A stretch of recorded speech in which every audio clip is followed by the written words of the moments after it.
기도합니다. 아멘. 저는 오늘 빌립보서 2장 말씀을 중심으로 에바브로디도 믿음의 동력자라는 제목으로 말씀을 전하고자 합니다. 바울은 빌립보서 2장에서 두 가지 중요한 이야기를 하고 있습니다. 하나는 너희 안에 이 마음을 품으라. 곧 누구의 마음이니? 그리스도 예수의 마음을 품으라. 이렇게 권면하고 있습니다. 예수님의 마음은, 예수님의 모습은 자신을 낮추는 모습, 겸손히 하나님 뜻이면 순종하는 모습이었습니다.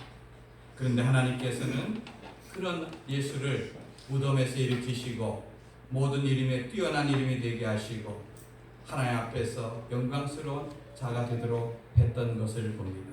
또 하나는 너희 구원을 이루라.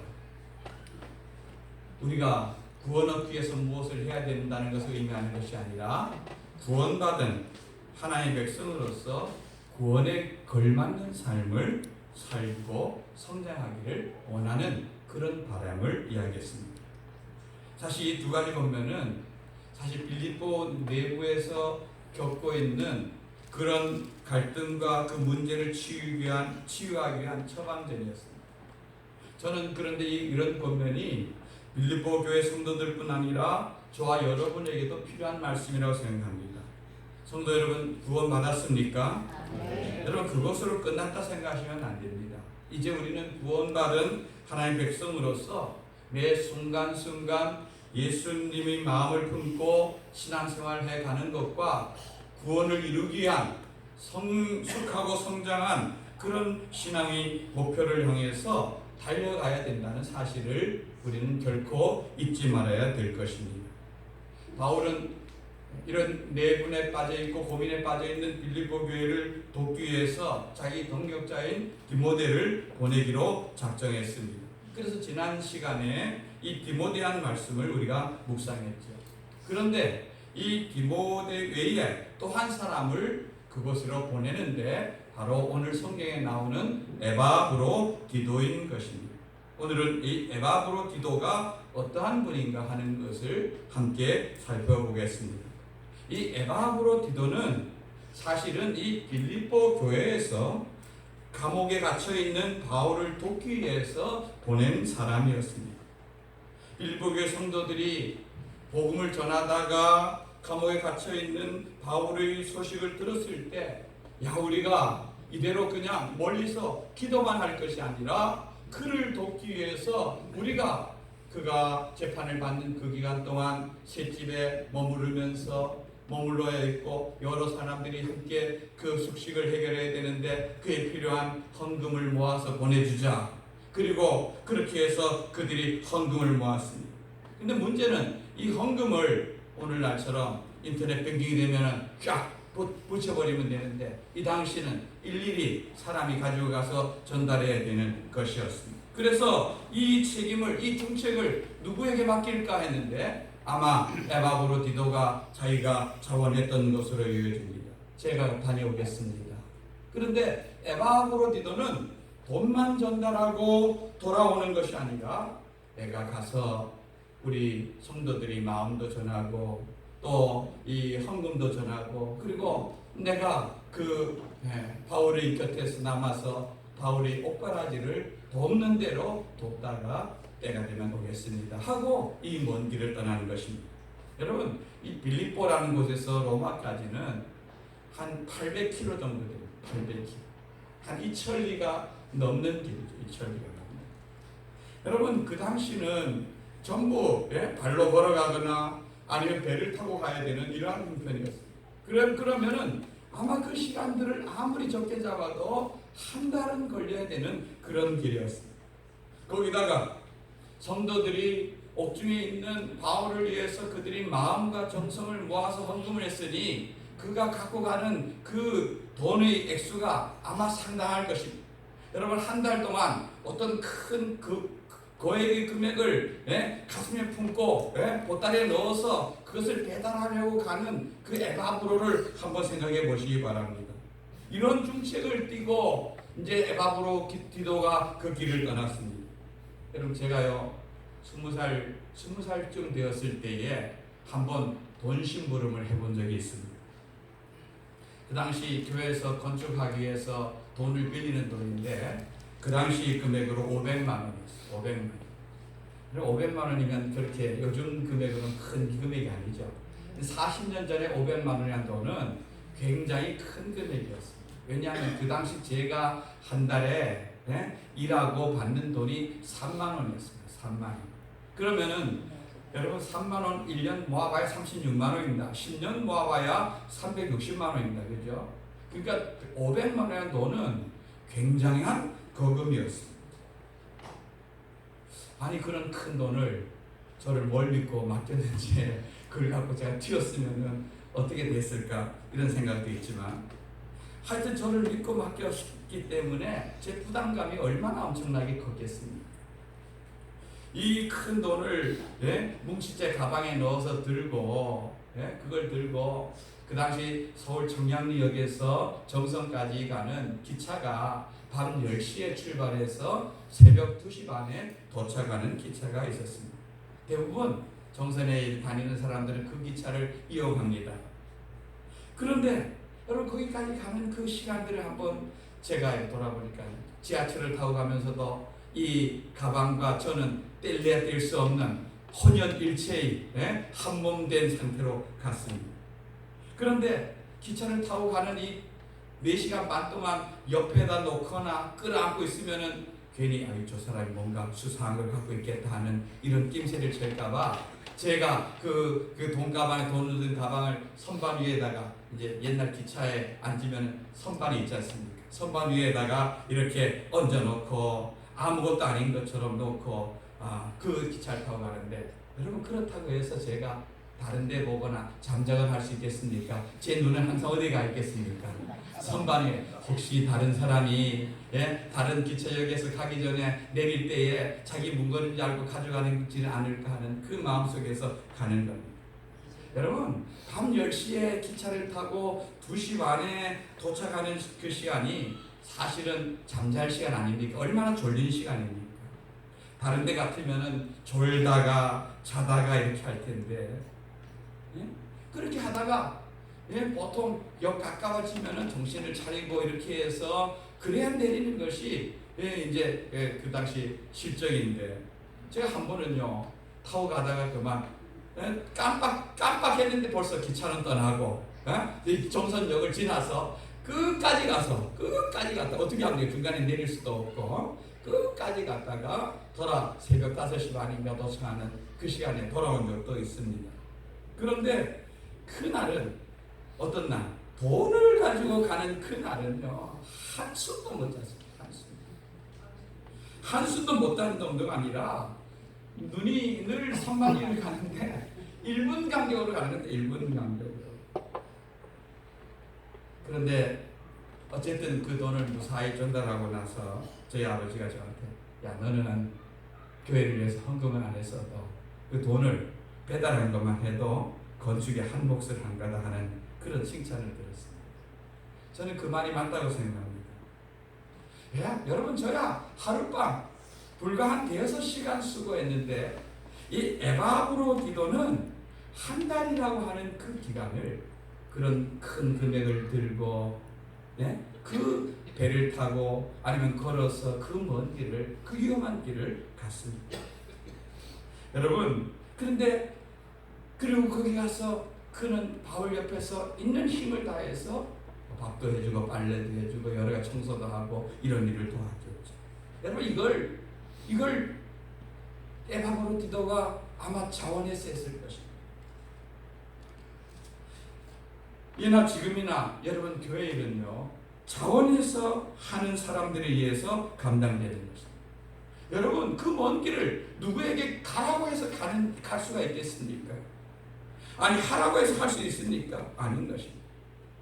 여러분들도 하나님의 교회에서 여러 가지 사역을 맡아서 감당하지만 대부분의 사람들이 기쁜 마음으로 자원해서 내게 주어진 은사와 달란트로 이 일을 감당하고 있는 줄 믿습니다.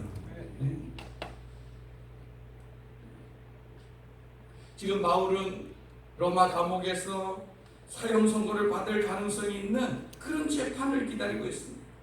그런 사람 옆에서 옥바라지를 돕는다는 것, 여러분 이것이 누군가가 시켜서 될 일이겠습니까?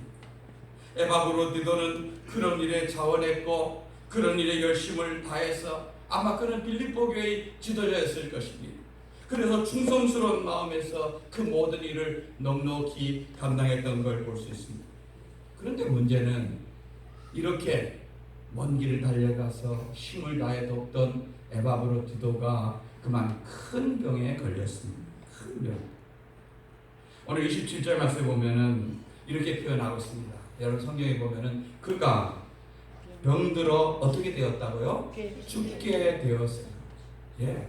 이게 뭐 감기 몸살 정도의 병이 아니라 오히려 이 에바브로디도가 너무 그 먼 길을 또 너무 먼 그런 경무에 지쳐서 그런지 죽게 될지도 모를 정도로 심한 병에 걸렸어요. 여러분 만약에 여러분이 이런 상태에 있다면 어떻게 하겠습니까? 에바브로디도라면 여러분 아이고 하나님 내가 얼마나 하나님 일에 자원했고 열심히고 이 먼 길을 와서 이렇게 수고했는데 나를 이렇게 병들어 죽게 합니까? 이렇게 하나님 원망하고 불평하겠습니까? 아니면은 에바브로디도는 오늘 성경에 보면은 오히려 자기가 병든 것 때문에 빌립보 교회 성도들이 그 얘기를 듣고 걱정하고 근심하는 것 때문에 그가 근심하고 자기 때문에 바울과 다른 사람에게 눈을 잊힌 것 때문에 근심하는 모습이 보이는 것입니다. 여러분 이런 일을 하고는 하나님을 원망하고 주변 사람 원망하고 이렇게 하는 사람은 아직 신앙이 어린 사람이죠. 그죠? 그런데 에바브로디도처럼 오히려 내가 누가 된 것이 아닌가, 내가 다른 사람의 교회에 피해를 끼친 것이 아닌가 하고 이런 걱정하는 사람은 아마 성숙하고 성숙한 그런 그도인인 것은 분명할 것입니다. 여러분 그런 에바브로디도가 자기를 대신하여 가서 수고한 그가 병들었다는 얘기를 들을 때 빌립보 교회 성도들이 마음은 어떻겠습니까? 또 그들은 얼마나 간절하게 하나님께 기도했을까요? 또 바울 또한 자기를 도우러 온 힘써 도우러 온 그 에바브로를 통해서 얼마나 간절히 기도하고 기도했겠습니까? 그런데 하나님께서 그런 기도를 들어주셔서 이 에바브로디도의 병세가 호전되었고 지금 많이 회복되었습니다. 바울은 이것을 가리켜서 오늘 말씀 27절에 보면은 하나님이 나를 긍휼히 여기셨고 나뿐 아니라 그뿐 아니라 그를 긍휼히 여기셨고 그뿐 아니라 나를 긍휼히 여기셔서 내 근심 위에 근심을 면하게 하겠다. 여러분 그렇게 고백하고 있습니다. 얼마나 바울도 마음에 저렇게 하나님 나라를 위해서 나를 위해서 애쓰던 사람이 빨리 회복되어서 다시 고향으로 집으로 돌아가야 되는데 하는 마음으로 하나님께 간구했던 것을 볼 수가 있는 것입니다. 그런데요 에바브로디도가 몸이 회복되어지고 이렇게 되어졌을 때 아마 그의 마음속에 바울이 느끼기에는 고향으로 돌아가고 싶은 마음, 다시 교회로 돌아가고 싶은 마음이 있는 것을 느껴지고 또 그를 보낸 성도들이 이 몸이 건강한 에바브로디도를 다시 만남으로 말미암아서 그들 속에 있는 부담감들을 떨쳐버리기 위해서는 이 사람을 빨리 보내는 것이 좋다고 생각했던 것입니다. 여러분 저도 청년 시절에 이제 공부하고 이렇게 하느라고 외지에 나가서 살다 보면은요 사실 젊었을 때는 몸 건강하고 주머니 돈 있고 이러면 집 생각 잘 안 합니다. 솔직하게 그냥 친구들이 좋고 하는 일이 뭐 공부하는 일이 바쁘고 이렇게 지내는데 딱 집 생각날 때가 있습니다. 언제입니까? 몸이 아플 때. 또 하나는 돈 떨어질 때. 그죠? 돈 떨어지고 몸 아프면요 그것처럼 힘든 게 없습니다. 그때는 얼마나 서러운지 모르는데 친구들도 필요 없고요. 아이고 부모님이 사랑이 그리워지고 고향 음식, 고향 집이 생각나고 그런 것입니다. 아마도 에바브로디도도 열심히 가서 처음에 일하고 섬길 때는 몰랐는데 아프고 힘들어지니까 이제 고향으로 가고 싶다. 고향 성도들에게 내가 누가 된 것이 아닌가, 빨리 그들 만나고 싶다 하는 그런 마음이 많았겠죠. 그래서 바울은 그를 돌려보내는 것입니다. 아마 빌립보 교회 성도들도 그 회복된 모습을 보고 안도하라고 하는 의미도 있을 것입니다. 그런데 그를 돌려보내면서 이 편지를 써서 보내는 것입니다. 그런데 이 에바브로디도 같이 수고하고 헌신된 사람을 너희 교회가 어떻게 맞이해야 될지를 29절에서 이렇게 설명하고 있습니다. 한번 읽어봅니다. 시작. 이러므로 너희가 주 안에서 모든 기쁨으로 그를 영접하고 또 이와 같은 자들을 존귀히 여기라. 아멘. 에바브로디도가 너희를 대신하여서 나에게 와서 정말 힘이 지나도록 수고했다. 그를 기쁨으로 영접해주고 하나님의 나라와 하나님의 일을 위해 수고하는 사람을 너희들이 존귀한 자로 받아들이고 그렇게 여겨야 됩니다. 이렇게 쓰고 있는 것입니다. 여러분, 이 에바브로디도가 돌아가는 그 길을 배려해주고 그를 격려해주는 그런 바울의 속 깊은 모습을 알 수가 있습니다. 그래서 에바브로디도가 바울이 이 빌립보에 보내는 이 편지를 가지고 그가 돌아가고 있는 것입니다. 그러니까 에바브로디도는요, 빌립보 교회가 바울을 위해 모금한 헌금을 바울에 전했을 뿐 아니라 힘을 다해서 그를 도왔던 자죠. 또 이 바울의 소식을 가지고 그가 빌립보 교회 성도들이 전달해주는 이런 중간 가교적인 역할을 감당했던 자인 것을 알 수가 있습니다. 그러면서 바울은 이 에바브로디도를 자기 몇 가지 특징적인 말로 그를 평가하고 있는 것을 볼 수 있습니다. 여러분, 그 모습을 통해서 우리 그리스도인으로서 우리가 어떻게 성장해 가야 될지를 한번 배우길 원합니다. 오늘 25절 말씀에 보면은 에바브로디도를 가리켜서 제일 먼저 그는 나의 형제요 이렇게 표현해요. 그는 나의 형제요. 여러분, 바울과 에바브로디도가 한 아버지 아래에서 한 핏줄인 형제는 아닙니다.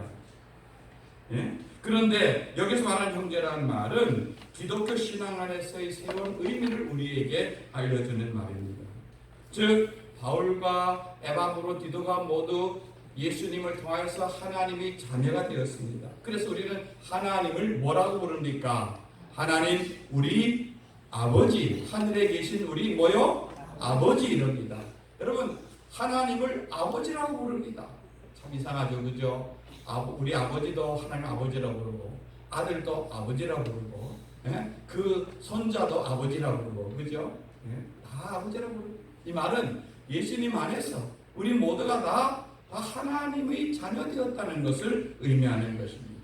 여러분, 저와 여러분들도 이제 하나님 안에서 하나님의 자녀된 줄로 믿으시기 바랍니다. 네.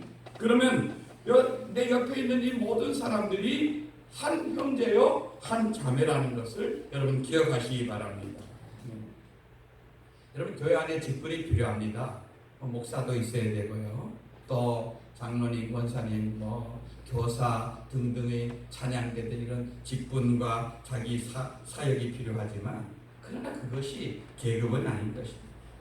우리는 다 역할이 다를 뿐 모두가 다 주님의 자녀들인 것입니다. 주님의 자녀들. 바울은 초대교회의 유력한 지도자 중에 한 사람입니다. 어떤 면에서 에바브로디도는 바울을 돕기 위해서 온 그런 사람이죠. 그리고 그는 스스로 자기를 낮추어서 바울이 머슴처럼 그는 그 일을 사역했지만 바울은 그를 머슴으로 취급하지 않았습니다. 에바브로디도와 나는 예수님 안에서 하나님 안에서 한 뭐다? 형제다. 형제. 여러분, 우리가 교회에서 하는 일은 다를 수 있습니다. 그래서 직분일에 대해서 여러 가지 호칭을 부를 수 있지만 그리고 어떤 사람은 더 많은 책임을 지고 어떤 사람은 덜 책임을 지지만 그러나 우리는 모두가 주님 안에서 한 형제자매인 것을 잊지 마시기 바랍니다. 잊지 마시기 바랍니다. 그리고 또 두 번째로 바울은 에바브로디도를 여기 보면 함께 수고한 자라 이렇게 표현하고 함께 수고한 자. 다른 말로 하면은 동력자라는 의미죠. 동력자. 여러분, 이들이 무엇을 위해서 함께 수고했습니까? 오늘 마지막 30절에 보면은 그가 그리스도의 일을 위하여 이렇게 표현하고 있습니다. 그가 그리스도의 일을 위하여.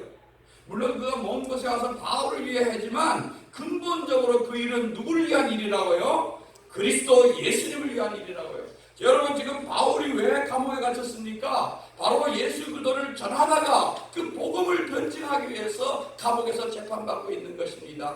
에바브로디도가 그 먼 길을 가서 바울을 돕고 수고하는 이유가 뭡니까? 그것 또한 개인적인 친분이나 개인적인 어떤 만남을 위해서가 아니라 하나님 나라의 일, 예수 그리스도의 일 때문에 그렇게 한 줄로 믿는 것입니다. 우리가 복음을 위해서, 복음 증거를 위해서 함께 수고하고 협력하는 것, 그것이 바로 교회 공동체 하나된 우리들의 모습인 줄 믿습니다. 여러분, 제가 늘 말씀드리죠. 제가 목사가 강단에서 설교하는 것이나 주님이 직책을 맡아서 교회에 달력 하나를 떼는 것입니다. 아마 지금 주방에서는 여러분 맛있는 점심을 대접하기 위해서 점심을 준다는 분들이 열심히 준비하고 있을 줄 압니다. 그 모든 수고가 설교하는 것은 거룩한 일이고 주방에서 일하는 일이 천한 일이고 이렇습니까? 아닙니다. 각각 다를 뿐 모두가 다 주님이 동일한 사역을 하는 줄 믿으시기 바랍니다. 우리 아멘을 제일 잘하는 우리 김연아 목사님이 올해 저희 교회 오셨는데 연세가 86세이십니다. 저희 아버지보다 한 살 어리신데 건강하십니다. 근데 교회 오셔서 정말 저에게 큰 힘이 되고 있습니다. 목요일날 저희 아내에게 사모님, 86세쯤 되어지면은 우리 목요일날 한 100여 명 어르신들이, 지역 어르신들이 와서 식사를 하는데 86세 되신 분들 그 100여 명 가운데 한 10명도 제일 안 됩니다. 그래도 그 가운데서 어른 아닙니까? 그죠? 그러면 와서 식사하셔도 될 것 같은데 사모님, 제가 여기 뭐 도울 것도 없습니까? 그래서 우리 아내가 올해부터는 어르신들이 집에서 어떤 데는 커피를 갖고 오셔서 이렇게 타 드시고 이런 걸 모습을 보고 또 교회 커피를 내거두면 그걸 한 개, 두 개 갖고 가고 이렇게 하는 걸 죄스럽기도 하고 이래서 올해부터는 마음껏 커피라든가 뭐 다른 차라든가 준비해서 타드리도록 하는데 목사님 일을 맡아주셨으면 좋겠습니다. 그러니까 목사님은 정한 시간에 오셔서 그 커피 타는 일, 그 어른들 수정드는 일을 처음부터 끝까지 이렇게 잘 감당해 주시는 걸 볼 수가 있습니다. 토요일날 부모감 전도할 때도요. 다른 분들은 그 빠지고 하는 때가 있어요. 그 목사님은 그 일에 나눠주시는 거예요. 딱 자리가 있으니까 목사님 자리. 제가 부모빵을 구우면 그 부모빵을 나눠주면서 절대로 목사님이 자기가 목사였고 내가 선교사였고 한국에서도 어떤 사역했고 이걸 전혀 안 해요. 제가 부모빵 구우고 있으면 그것을 부모빵 드리는 분들에게 이분이 우리 교회 목사님이십니다. 저를 소개해줍니다. 그리고 우리 동부교회에서 일을 합니다. 동북에 부모빵 맛있으면 동부교회 오세요. 교회를 드러내고 목사를 드러내고 자신은 다 숨기고 이런 모습을 볼 수가 있습니다. 저는 그 모습을 가만히 옆에서 보면서 내가 은퇴 후에 어떻게 처신을 해야 되겠다 하는 것을 옆에서 사실은 많이 배우게 되는 것입니다. 그게 동역자 아닙니까? 지금 각각 하는 일은 달라도 목사님이 만약 내가 그래도 선교사였고 목사였는데 하고 있다면 어떻게 사람들로부터 존경과 사랑을 받겠습니까? 그런데 겸손하게 낮아지게 자기는 다 낮추고 오직 주님만, 교회만, 목사님만 나타내고 높이고 하니까 오히려 존경과 사랑의 마음이 더 가는 걸 알 수가 있습니다. 바울은 에바브로디도를요, 여기 보면 함께 군사된 자라 이렇게 표현했습니다. 함께 군사됐다는 말은 함께 싸우는 전우라는 의미죠. 전우. 여러분, 전우들은 전우애라는 게 있습니다. 전우. 월남전이나 이런 데 저는 가보지 않았지만 참전했던 자들의 얘기를 들어보면은 백두공들이 총을 막 쏘는데 그러면 이렇게 무방비 상태로 가다가 옆에 있는 전우들이 막 쓰러지지 않습니까? 그러면 내가 살기 위해서는 먼저 어떻게 됩니까? 내가 엎드리고 숨어야 되지 않습니까? 그런데요, 이 전우애라는 게 내 옆에 동료들이 쓰러지면 눈이 뒤집힌다고 합니다. 그러면서 그들을 향해서 이 전우들을 어떻게든 부상당하고 다친 이 전우들을 살리고 내 전우들을 대신하여서 내가 더 많은 것을 감당하기 위해서 싸워서 그들을 향해서 총을 쏘면서 선체로 해나간다는 이런 이야기입니다. 그만큼 같이 전쟁을 치르면서 그들은 생사고락을 함께하는 사람들이라 하는 이 끈끈함이 함께 군사된 자, 전운한 그 표현 속에 있는 것입니다. 로마 시대는 로마는 군인들로 세계를 정복한 그런 나라죠. 그죠? 그 로마의 그 유명한 군인 중에서 장창부대라는 것이 있었어요. 장창부대. 어떤 건지 한번 볼까요? 앞을. 예. 여러분 이렇게 사람들이 쫙 서서 높은 긴 창을 들고 앞에는 방패를 들고 가는 사람들이 있는 것입니다. 예. 이렇게 앞에서 맨 앞에 사람들이 저렇게 앞으로 향해서 창을 내밀고 가고 뒤에도 따라가고 앞에가 일렬로 가는 사람이 쓰러지면은 두 번째 열이 계속 가는 겁니다. 이렇게 그렇게 막 부딪히는 겁니다. 근데 이게 중요한 게요. 사람이 방패라는 것이 사람 몸 전체를 다 가리지 않습니다. 적들이 이렇게 적이 쳐들어오면 그냥 내버려둡니까? 활을 쏘거나 거기다가 막 불을 붙이거나 막 이렇게 하는데, 그런데 내 옆에 있는 사람이 쓰러지거나 넘어지면 거기 그만 이제 틈이 생기는 거죠. 그러면 적군들이 저 틈난 곳을 뚫고 저 적진을 깨뜨리고 저 부대를 깨뜨리고 이래만 승리하니까 그리로 쳐들어온다는 것입니다. 그러니까 지금 내 옆에 있는 이 전우들이 죽는다는 것은 곧 내가 죽을 확률이 높다는 것을 의미하는 것입니다. 그러니까 내가 살기 위해서라도 옆에 있는 전우들을 내가 보호해주고 함께 이 전투를 끝까지 가야 되는 그런 의무와 그런 책임이 그들에게 있었던 것입니다. 바울은 지금 이야기를 하고 있는 겁니다. 이 에바브로와 나는 하나의 한 전우로서 한 생명으로 연결되어 있다. 그가 죽는 것이 내가 죽는 것이고, 여러분 만약에 바울이 여기에서 이 에바브로가 죽었으면은 얼마나 큰 낙담과 얼마나 큰 마음의 무거운 짐을 갖고 살겠습니까? 그런데 이 에바브로가 다시 살아나는 것은 나도 사는 것이다, 이런 생각이 들기 때문에 에바브로가 중병에 걸렸을 때 그를 위해서 걱정하고 얼마나 마음을 졸이고 하나님께 기도했는지 모르고 그가 살았을 때 너무 기뻐서 그를 다시 보내는 것을 볼 수가 있습니다. 여러분 이제 말씀을 정리합니다. 바울이 왜 감옥에 갇혔습니까? 예수 그리스도의 일 때문에, 복음 때문에 갇힌 것입니다. 에바브로디도가 그 먼 길을 달려가서 몸이 병이나 죽을 뻔하면서도 그런 외수고를 아끼지 않았습니까? 바로 예수님 때문에, 복음 때문인 줄 믿습니다. 우리가 예수님 때문에 구원 얻은 자면 우리가 복음 때문에 함께 고난받는 그 길도 걸어야 될 줄 믿습니다.